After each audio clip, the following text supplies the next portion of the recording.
केही वर्ष अगाडि नोबेल पुरस्कार विजेता स्वर्गीय डाक्टर अल्बर्ट स्वाइटरलाई एक पत्रकारले सोधेका थिए, डाक्टर, आजभोलिका मानिसहरूको खास समस्या के हो? डाक्टर स्वाइटर केही क्षण चुप लागे अनि उनले भने, मानिसहरू सोच्दैनन्। यही बारेमा म आज तपाईँहरूसँग कुरा गर्न चाहन्छु। आज हामी एक स्वर्णिम युगमा बाँचिरहेका छौँ। यो यस्तो युग हो जसको निर्माणको लागि मानिसहरूले हजारौं वर्षदेखि आशा गर्दै, सपना बुन्दै कडा मेहनत गरेका थिए। हामी पृथ्वीको इतिहासमै सबैभन्दा सम्पन्न युगमा बाँचिरहेका छौँ, जहाँ सबैका लागि अपार अवसरहरू छन्। एकछिनका लागि मान्नुहोस्, तपाईँले 25 वर्षको उमेरका 100 जना व्यक्तिहरू लिनुभयो। तिनीहरू सबै 65 वर्ष उमेरका हुँदासम्म उनीहरूको जीवन कसरी बित्नेछ भन्ने बारेमा तपाईँ केही अनुमान गर्न सक्नुहुन्छ? सुरुमा त यी 100 जनाले नै आफूलाई जीवनमा सफल हुने विश्वास गरेका हुन्छन्। उनीहरू जीवनप्रति उत्साहित हुन्छन्, उनीहरूका आँखामा चमक हुन्छ, उनीहरूको चालढालमा आत्मविश्वास हुन्छ र आउँदो जिन्दगी अझ रोमाञ्चक र रमाइलो हुनेछ जस्तो लागेको हुन्छ। तर जब उनीहरू 65 वर्षको हुनेछन्, त्यसमध्ये मात्र 1 जना धनी हुनेछ, 4 जना आर्थिक रूपमा स्वतन्त्र हुनेछन्, 5 जनाले अझै पनि काम गरिरहेका हुनेछन् र बाँकी 54 जना पूर्ण रूपमा निर्धन हुनेछन्। उनीहरू आफ्ना सामान्य आवश्यकताका लागि पनि अरूमा निर्भर हुनेछन्। 100 जना मध्ये केवल 5 जना मात्र सफल हुन्छन्। किन यति धेरै असफल हुन्छन् त? 25 वर्षको उमेरमा देखिएको त्यो उत्साहलाई के भयो? ती सपनाहरू, ती आशाहरू अनि योजनाहरूलाई के भयो? र ती मानिसहरूले इच्छाएको र वास्तवमा हासिल गरेको उपलब्धि बीच यति ठुलो अन्तर किन भयो?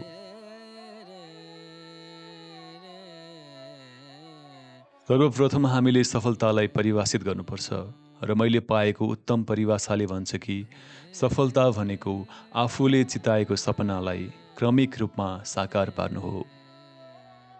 एक सफल व्यक्ति त्यो विद्यालय शिक्षक हो जसले शिक्षण पेशा अपनाएको छ, किनभने ऊ सधैँ शिक्षक बन्न चाहन्थ्यो। एक सफल उद्यमी त्यो हो जसले उद्योग सञ्चालन गर्छ, किनभने यो नै उसको सपना थियो र उसले यही गर्न चाह्यो। एक सफल व्यापारी त्यो हो जसले आफ्नो व्यापारमा सब थोक लगानी गरेको हुन्छ र रात दिन त्यसैमा लागि परिरहन्छ। सफल व्यक्ति त्यो हो जसले आफ्नो सपनालाई साकार पार्न हर हमेशा लागि परिरहेको हुन्छ, किनभने उसले जानी बुझी नै त्यसो गर्ने निर्णय गरेको हुन्छ। तर वास्तवमा 20 मध्ये मात्र 1 जनाले यस्तो गर्छन् र नगर्ने जति सबै जीवनमा असफल हुन्छन्। प्रख्यात मनोचिकित्सक रोलो मेले आफ्नो उत्कृष्ट पुस्तक म्यान्स सर्च फर हिमसेल्फमा भनेका छन्, हाम्रो समाजमा साहसको विपरीत डर होइन, अन्धो अनुकरण हो। अरू किन र कहाँ जाँदैछन् भने नबुझी अरू जस्तै बन्ने र अरूले गरेको कार्यको अनुकरण गर्नु नै धेरैभन्दा धेरै मानिसहरू असफल हुने कारण हो। साधारणतया हामी 7 वर्षको उमेरसम्ममा लेखपढ गर्न सिक्छौँ। 30 वर्षको उमेरसम्म जीविकोपार्जन गर्न सिक्छौँ। प्राय यस बेलासम्म हामी केवल आफ्नो जीविका चलाइरहेका मात्र हुँदैनौँ, हाम्रो परिवार पनि पालिरहेका हुन्छौँ। तर 65 वर्ष पुग्दासम्म इतिहासकै सबैभन्दा सम्पन्न भूमिमा बसेर पनि हामी आर्थिक रूपमा स्वतन्त्र हुने कसरी सिक्न सक्दैनौँ? किन? हामी अन्धो अनुकरण गर्छौँ। हामी मध्ये धेरैजनाले 95% असफल हुनेहरूले जस्तै व्यवहार गर्छौँ। के तपाईँले कहिले सोच्नु भएको छ कि किन धेरैजसो मानिसहरू कडा मेहनत र इमान्दारिताका साथ काम गर्दछन् तर पनि जीवनमा खासै केही हासिल गर्न सक्दैनन्, जबकि केही मानिसहरूले खासै मेहनत गरेको नदेखिए तापनि सबै कुरा पाउँछन्? उनीहरूसँग साँच्चीकै कुनै जादुई स्पर्श अर्थात् म्याजिक टच छ कि जस्तो लाग्दछ। तपाईँले मानिसहरूले भन्ने गरेको सुन्नुभएको होला कि फलानोले त जता हात लगाउँछ उतै सुन बन्छ। अनि के तपाईँले यो पनि ध्यान दिनुभएको छ कि एक पटक सफल भएको व्यक्ति निरन्तर सफल हुँदै जान्छ र अर्कोतर्फ देख्नुभएको होला कि असफल व्यक्ति पनि निरन्तर असफल हुँदै जान्छ। फरक के हो त भन्दा लक्ष्य निर्धारण हो। लक्ष्य लिएका मानिसहरू सफल हुन्छन् किनभने उनीहरूलाई थाहा हुन्छ कि उनीहरू कहाँ जाँदैछन्। यो यति सरल कुरा हो। असफल व्यक्तिहरू अर्कोतर्फ यस्तो मान्दछन् वा सोच्दछन् कि उनीहरूको जीवनलाई विभिन्न परिस्थितिहरूले, घटनाहरूले वा बाह्य अनियन्त्रित शक्तिहरूले नियन्त्रण गरिरहेको हुन्छ र त्यो नै उनीहरू असफल हुनुको कारण हो, जुन वास्तवमै गलत सोचाइ हो। एउटा जहाजको उदाहरण लिनुहोस् जसको पुरै यात्रा योजना गरिएको छ। त्यसको क्याप्टेन र चालक दललाई ठ्याक्कै थाहा हुन्छ कि यो जहाज कहाँ जाँदैछ, यसलाई कति समय लाग्छ र यसको निश्चित अवतरण कहाँ हुनेवाला छ। त्यसैले त 10,000 मध्ये 9,979 पटक यो आफ्नो गन्तव्यमा अवश्य पुग्छ। अब एउटा पानीजहाज लिनुहोस् जहाँ कुनै क्याप्टेन छैन, चालक दल छैन, कुनै लक्ष्य छैन र कुनै गन्तव्य नै छैन। हामीले इन्जिन स्टार्ट गर्यौँ र यसलाई बहाइदियौँ। अब यसमा तपाईँ पनि पक्का सहमत हुनुहुनेछ कि यदि यो जहाज बन्दरगाहबाट बाहिर निस्क्यो भने यो कि त कतै गएर डुब्छ वा कुनै सुनसान टापुमा पुगेर बिचल्लीमा पर्छ। यो कतै पुग्न सक्दैन किनभने यसको कुनै गन्तव्य नै छैन, यसलाई मार्गदर्शन दिने कोही छैन। तर मानव जातिले यस्तो व्यवस्था बनाएको छ कि यसले क्षमतावानहरूलाई प्रगति गर्नबाट रोक्दैन र कमजोरहरूलाई समेत विलीन हुनबाट बचाउँछ। आजको समाजलाई युद्धकालीन कन्भोय अर्थात् जहाजहरूको समूह जस्तै लिन सकिन्छ। सम्पूर्ण समाजको प्रगति पनि सबैभन्दा कमजोर वर्गलाई सँगै लिएर जान खोज्दा ढिलो हुन जान्छ। जसरी नौसेनाको कन्भोयले आफ्नो सबैभन्दा ढिलो जहाजको गति अनुसार आफ्नो गति मिलाएर अघि बढ्नुपर्ने हुन्छ। त्यसैले पनि आजकल जीविकोपार्जन गर्न सजिलो छ। आजको समयमा कुनै विशेष प्रतिभा वा क्षमता नभए पनि सामान्य जीवनयापन गर्न सकिन्छ र परिवार पाल्न सकिन्छ। हामीले न्यूनतम आवश्यकता भन्ने एउटा प्लेटफर्म तयार गरेका छौँ। त्यसैले जीवनमा सफल हुन हामीले मात्र यो निर्णय गर्नुपर्छ कि हामी यस प्लेटफर्मभन्दा कति माथि उक्लन चाहन्छौँ। इतिहासका महान विद्वानहरू, शिक्षकहरू, दार्शनिकहरू र पैगम्बरहरू धेरै कुरामा असहमत भए होलान्, तर यो कुरामा उनीहरू पूर्ण रूपमा एकमत छन्। यो नै सफलता र असफलताको मूल कुञ्जी हो। यो नै सबैभन्दा अनौठो रहस्य हो। अब मैले यसलाई किन अनौठो भनेको हुँ र किन यसलाई रहस्य भनिरहेको छु त? वास्तवमा यो कुनै रहस्य होइन। यसलाई प्राचीन विद्वानहरूले पटक पटक प्रचार गरिसकेका छन् र विभिन्न धर्मग्रन्थहरूमा पनि यही कुरा बारम्बार आएको छ। तर वास्तवमा भन्ने हो भने अल्पसङ्ख्यक मानिसहरूले मात्र यो कुरा बुझेका छन्। त्यसैले त यो अनौठो छ र त्यो अनौठो कारणले नै यो आजसम्म पनि रहस्य बनेर रहेको छ। मार्कस अरेलियस महान रोमन सम्राटले भनेका थिए, एक व्यक्तिको जीवन उसको विचारहरूले बनाउँछ। डिसडायलीले भनेका थिए, एक निश्चित लक्ष्य भएको व्यक्तिले अवश्य त्यो हासिल गर्छ। यदि उसले आफ्नो अस्तित्व नै दाउमा राख्छ भने उसको इच्छा शक्तिलाई कसैले रोक्न सक्दैन।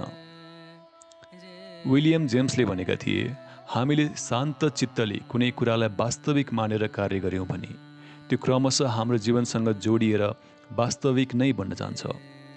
यो हाम्रो आदत र भावनासँग यति गाँसिन्छ कि हामी त्यसलाई विश्वास गर्न थाल्छौँ। तर तपाईँले त्यसलाई मात्र चाहनुपर्छ, अरू 100वटा विपरीत दिशाका कुराहरू चाहनु हुँदैन।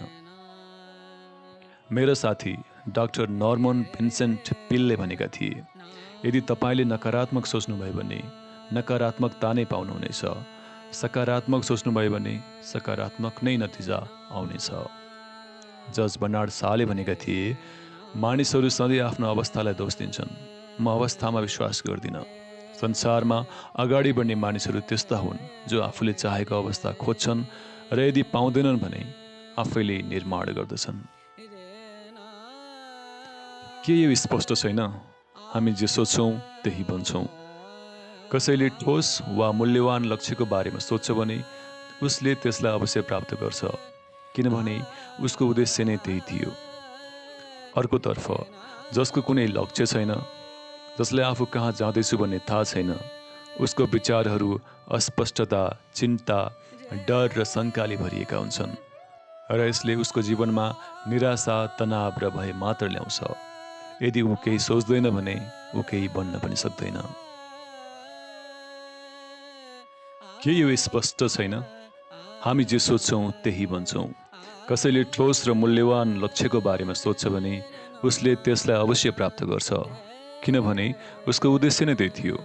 अर्कोतर्फ जसको कुनै लक्ष्य छैन, जसलाई आफू कहाँ जाँदैछु भन्ने थाहा छैन, उसको विचारहरू अस्पष्टता, चिन्ता, डर र शङ्काले भरिएका हुन्छन् र यसले उसको जीवनमा निराशा, तनाव र भय मात्र ल्याउँछ।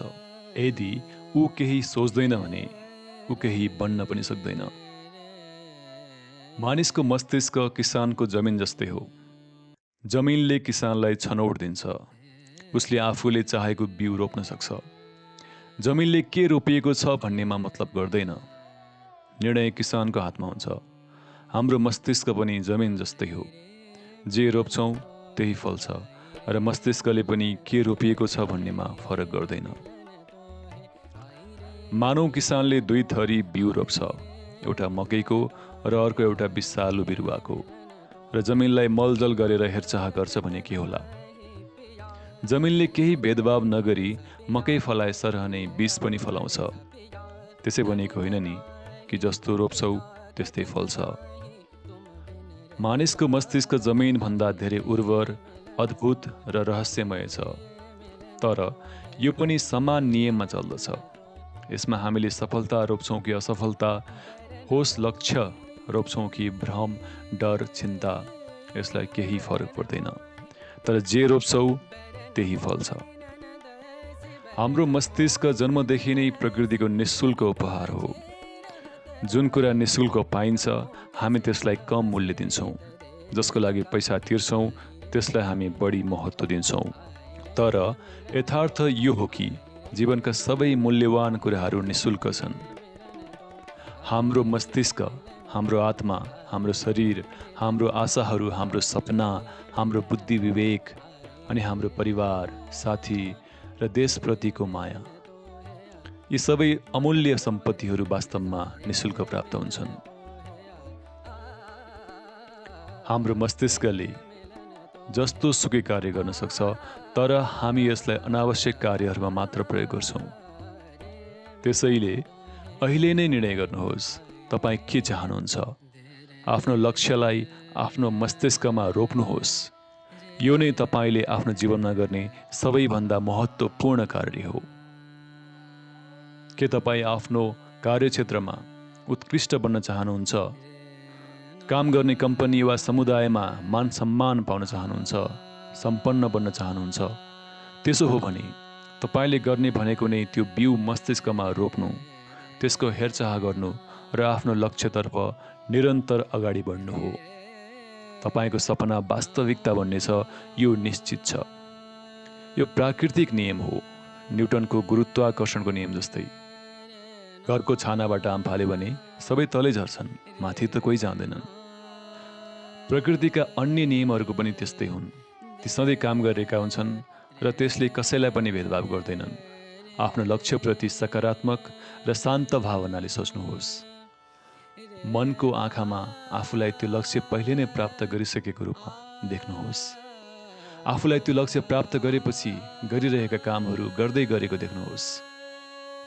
हामी सबै हाम्रा विचारहरूको एकीकृत योगफल हौँ। मान्नुहोस् या नमान्नुहोस्, तर हामी अहिले जहाँ छौँ यो नै त्यो ठाउँ हो जहाँ हामी पुग्न चाहन्थ्यौँ वा पुग्न योग्य थियौँ। भविष्यमा पनि हामीले आफ्नै विचारहरूको फल भोग्ने हो, किनभने आज, भोलि, अर्को महिना वा अर्को वर्ष तपाईँले धारण गर्ने विचारहरूले नै तपाईँको जीवन र भविष्यलाई आकार दिनेछन्। एकपटक मैले एरिजोनामा एउटा विशाल बुलडोजर देखेको थिएँ जसले 30 टन माटो बोकेको थियो। एउटा साधारण मानिस त्यसको ड्राइभर सिटमा बसेर त्यसलाई सञ्चालन गरिरहेको थियो। त्यति बेला त्यो मेसिन र हाम्रो मस्तिष्क बीचको समानताले ममा गहिरो प्रभाव परेको थियो। कल्पना गर्नुहोस् त, तपाईँ पनि त्यस्तै शक्तिशाली यन्त्रको ड्राइभर सिटमा बस्नुभएको छ। कि तपाईँ हात बाँधेर बस्नुहुन्छ र त्यसलाई खाडलमा झर्न दिनुहुन्छ, वा दुवै हातले स्टियरिङ समातेर त्यसलाई तोकिएको लक्ष्यतर्फ मोड्नुहुन्छ, त्यो तपाईँमा निर्भर गर्दछ। किनभने स्वयं ड्राइभरको सिटमा तपाईँ आफै हुनुहुन्छ। तर सफलताको नियम एउटा दोधारे तरवार हो। यसले मानिसलाई धन, सुख र सफलता प्राप्त गराउनका साथै आफ्ना विभिन्न सपनाहरू साकार गर्न मद्दत गर्दछ। तर यही नियमले उनीहरूलाई पतनको मार्गमा पनि लैजान सक्छ। त्यो भने तपाईँले यसलाई राम्रो वा नराम्रो कस्तो कार्यमा प्रयोग गर्नुभएको छ भन्नेमा निर्भर गर्दछ। यही नै हो संसारको सबैभन्दा अनौठो रहस्य, अर्थात् the strangest secret in the world. धन्यवाद।